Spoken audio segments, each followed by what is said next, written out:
வாழ்க வளமுடன்! பேராசிரியர் டாக்டர் துரை லோகநாதனின் வினாவிடை தத்துவச் சிறுகதைகளாம் அமுதச்சுடர் சேனலின் சார்பான வணக்கங்கள்.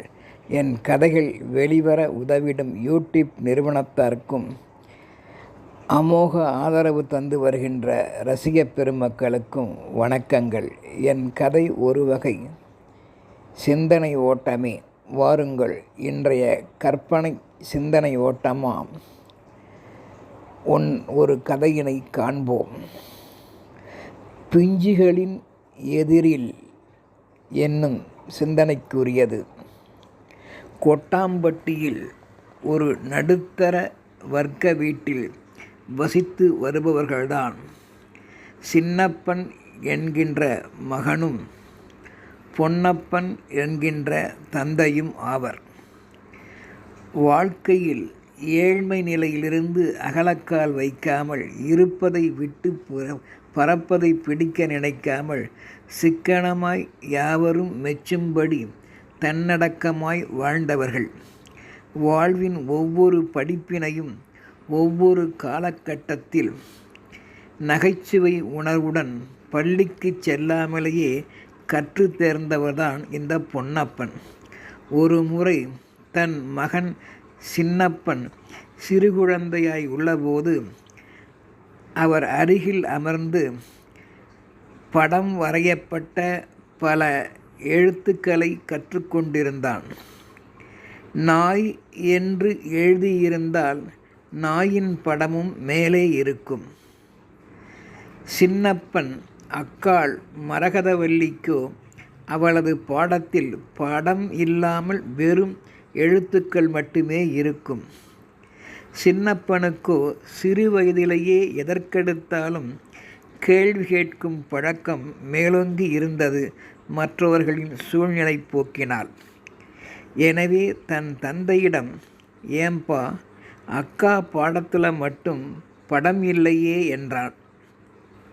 பின் சற்றும் முன்பின் விளைவை யோசிக்காமல் பொன்னப்பரோ தன் பெயருக்கு ஏற்ப பொன்னான வார்த்தைகளை உதிர்க்காமல் ஏதோ அவசரத்தில், அட சின்ன முண்டம், நீ சின்னவன், இப்பத்தான் படிக்கவே ஆரம்பிச்சிருக்க, படம் போட்டால்தான் அதனை அறிந்து கீழே எழுத்து கூட்டி படிக்க தோதுவா உனக்கு இருக்கும்.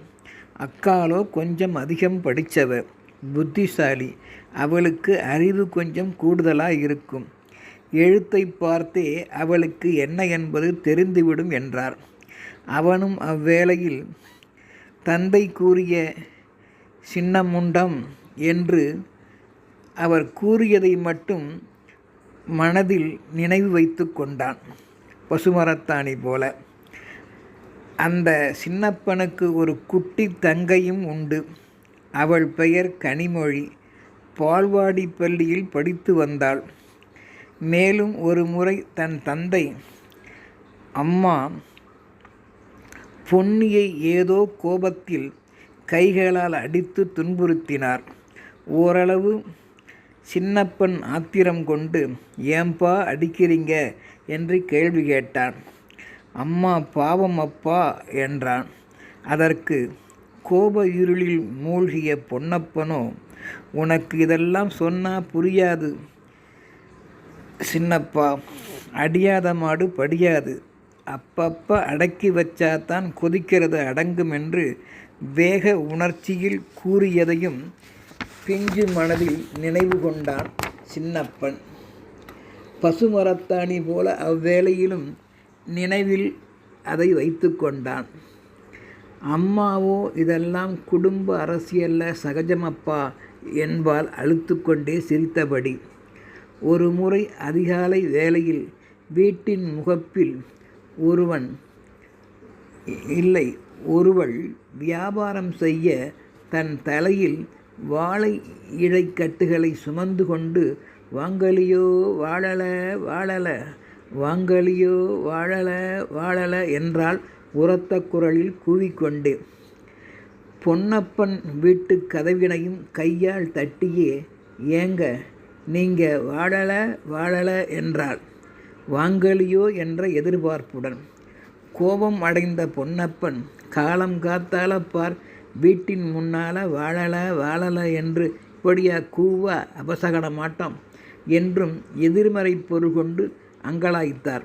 உடனே, இங்கே யாரும் வாழாம இல்லை, போய் வா என்றார்.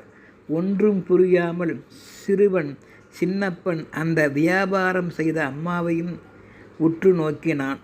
தந்தையின் பேச்சையும் ஊன்றி கவனித்தான். உடன் அங்கு நில்லாமல் அதையும் நினைவு கூர்ந்தான் தன் யோசனையில் சின்னப்பன். முன்பு சின்னமுண்டம் என்றார். பின்பு அம்மாவை அடிப்பதை அடியாத மாடு படியாது என்றார். இப்போதோ இவ்வாறு வாழை இலை விற்க வந்தவர்களிடம் இப்படி கூறுகிறார் என்பது போல் எண்ணிக்கொண்டு சென்று விட்டான் அந்த சின்ன குழந்தை. மேலும் ஒரு முறை தேவைக்காக வாழை இலைதான் அவர்கள் அன்று வாங்கவில்லை.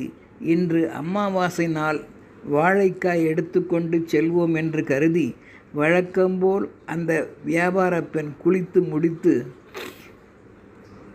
தலையில் சுமந்து கொண்டு அந்த தெருவின் வழியே வந்தாள். அப்போது குளித்து முடித்து முகத்தில் திலகமிட்டு தன் தலைமுடியை துண்டால் ஈரம் போக்கி கட்டிக்கொண்டு நின்ற அந்த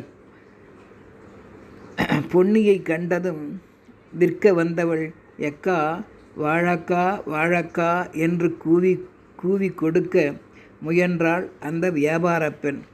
அதனை அப்போது வெளியிலிருந்து வீட்டிற்கு வந்த பொன்னப்பர், அவ என்ன வாழாமையா இருக்கா, நல்லா வாழ்ந்து கொண்டுதான் இருக்கா, நீ என்னமோ நல்லா வாழக்கா என்கிற, ஆசீர்வாதமாக பண்ணுற என்றதும் அருகில் நின்று முன்பு படம் பார்த்து புரிந்து கொண்ட அந்த சின்னப்பன், அது வாழைக்காய் என்று சொல்ல வேண்டும் என்பதை நினைவு கூர்ந்து தகப்பனாரின் நகைச்சுவை உணர்வை எண்ணி அதில் கோபம் ஒன்றும் இல்லை என்பதையும் அறிந்து கொள்ள முதல் முறையாக எண்ணம் கொண்டான் சின்னப்பன். பிறகு ஒரு நாள் தன் தந்தையுடன் குடும்பத்தாருடன் பேருந்தில் பயணித்தான் சின்னப்பன். ஓட்டுநரோ பேருந்து ஸ்டேரிங்கை வேகமாய் அப்படி இப்படியும் திருகி ஓட்டும் செயலை கண்ட சின்னப்பனுக்கு வியப்பு அடைய செய்தது.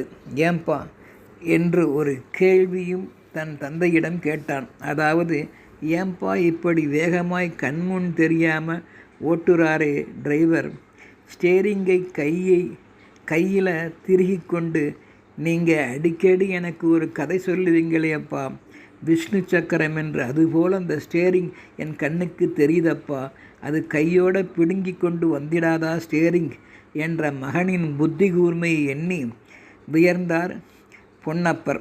அப்போ, ஏம்பா ஒரு சமயம் இந்த படு வேகத்தில் போனால் ஆபத்து ஏற்பட்டு வண்டு கவிழ்ந்துடாதா, அறிய மாட்டாரா ஓட்டுநர், என்னப்பா ஆகும் சொல்லுங்கப்பா என்றதும் சட்டென்று பொன்னப்பர் அவன் சொன்ன விஷ்ணு சக்கரம் என்பது உதாரணத்திற்கு நினைவுக்கு வர, பிறகு என்ன சங்குதான் என்று சொன்னார். எல்லாருக்கும் சங்குதான் என்றார். அந்த சங்கு சக்கராதிதான் எல்லாரையும் காப்பாற்ற வேண்டும் என்றார்.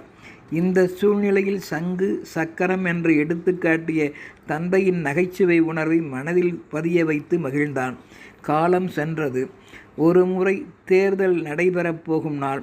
வாக்கு சேகரிப்போர் அந்த பொன்னப்பரிடம் வந்து ஒரு சின்னம் உள்ள அந்த படத்தை காட்டி, இந்த பகுதியில் இந்த இடத்தில் முத்திரை பதிக்க வேண்டுமென விளக்கி கொண்டிருந்தார். படத்தை காட்டி தந்தையை மிஞ்சிய புத்திசாலியான இந்த சின்னப்பன் யோசனை செய்தான்.